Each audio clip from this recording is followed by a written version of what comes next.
रहे, आज नहीं बोल पा रहे। और मिनिस्ट्री ऑफ अफेयर्स की बात, एक्सटर्नल अफेयर्स की आप बात कर रहे हो, वो मिनिस्ट्री ऑफ एक्सटर्नल अफेयर्स की जिम्मेदारी नहीं बनती है जवाब देने की। One head of the state is directly talking to another head of the state and PM Modi must reply। अगर वो सही कह रहे हैं या गलत कह रहे हैं, भाई जवाब क्यों नहीं दे पा रहे हो? आखिर डील क्या है? ये इसके पीछे कहीं अडानी का कनेक्शन तो नहीं है या कोई और कनेक्शन तो नहीं है? हमारे प्रधानमंत्री जी 56 इंच का सीना दिखाएं।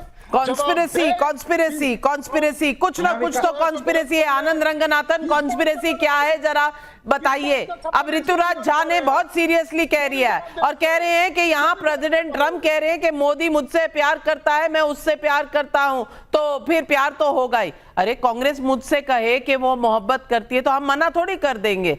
आफ्टर ऑल उनकी मोहब्बत की दुकान है। वैसे ही ट्रंप ने कह दिया तो क्या हो गया, लेकिन सवाल है कि जाने का नाम नहीं ले रहे। देखिए झा साहब, मैं आपकी इज्जत करता हूं, प्लीज आपको इंटरप्ट नहीं किया, प्लीज सुन लीजिए, मैं सिर्फ फैक्ट्स पे बात कर रहा हूं।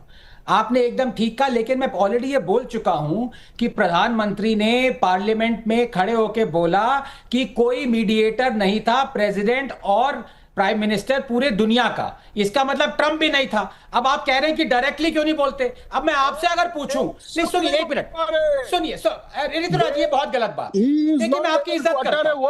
अगर ये कह रहे हैं कि डायरेक्टली जवाब क्यों नहीं देते, तो भाई कुमार विश्वास जो कि आपके थे, उन्होंने भी कहा था केजरीवाल को मन मुक्त बौना, तो केजरीवाल ने कभी बोला उसका कि मैं नहीं हूं ये मन मुक्त बौना?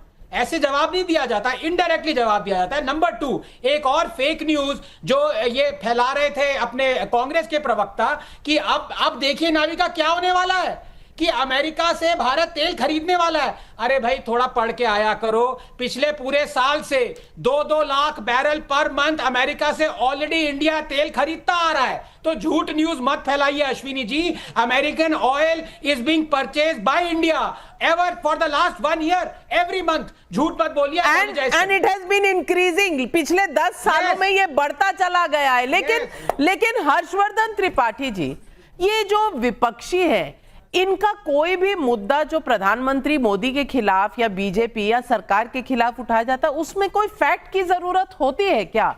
मुझे ऐसा लगता है कि नहीं होती, क्योंकि अगर मैं राहुल गांधी का ही देख लूं ट्रैक रिकॉर्ड, तो राहुल गांधी जी ने कहा है कि 3 चीजें कही हैं कि भाई ट्रंप जो है वो भारत रशियन ऑयल खरीदना बंद कर देगा, लेकिन रशिया से हम आज भी खरीद रहे हैं, ये फैक्ट बता रहे हैं 45 लाख बैरल।